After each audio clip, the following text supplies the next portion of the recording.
इस क्वेश्चन में हमें limit theta tends to 0 tangent theta minus sine theta divide by sine cube theta को मतलब इसका लिमिट मालूम करना है। अगर हम इसमें थीटा 0 पुट कर दे तो tangent 0 minus sine 0 divide by sine 0 cube आ जाएगा।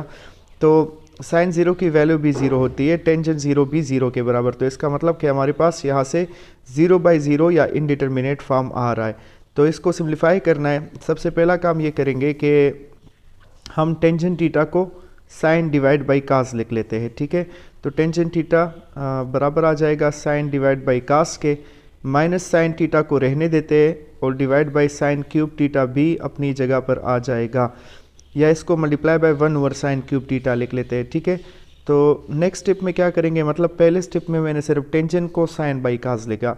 नेक्स्ट स्टेप में ये हो जाएगा कि हम यहाँ पर कास को एलसीएम ले लेंगे।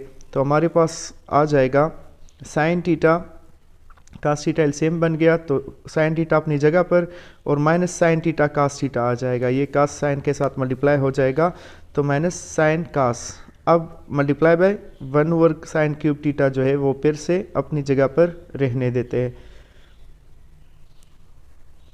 नेक्स्ट स्टेप में हम ऐसा कर सकते हैं कि ऊपर से साइन को कॉमन ले लें, ठीक है। तो साइन हमारे पास कॉमन हो जाएगा तो रह जाएगा 1 माइनस कास थीटा, ब्रैकेट में 1 माइनस कास थीटा रह जाएगा क्योंकि हमने साइन को कॉमन कर लिया, डिवाइड बाई कास थीटा अपनी जगह पर और multiply by 1/sin cube theta अपनी जगह पर आ जाएगा। तो एक साइन इनमें से नीचे 3 साइन में से एक के साथ कैंसिल हो जाएगा, तो हमारे पास वहाँ से साइन स्क्वायर रह जाएगा, सही है।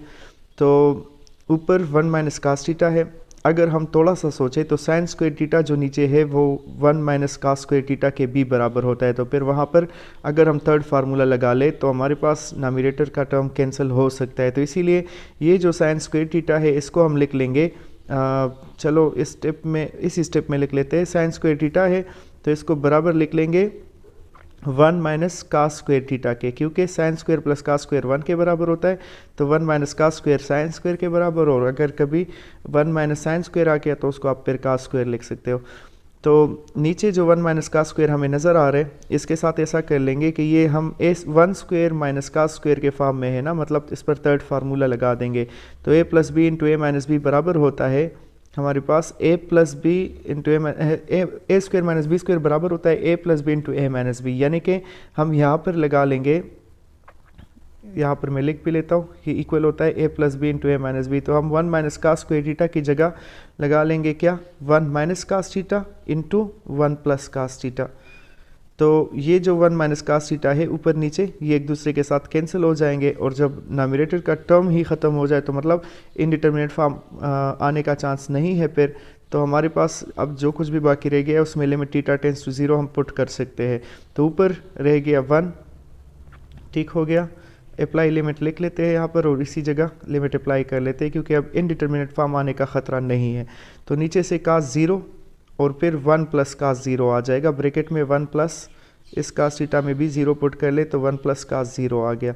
तो कास 0 बराबर होता है 1 के, तो हमारे पास आ जाएगा 1 डिवाइड बाई 1 इंटू 1 प्लस 1, यानी कि 1/2 हमारे पास इसका आंसर आ गया। आई होप आपको क्लियर होगा। अपना ख्याल रखिएगा। अल्लाह हाफिज़।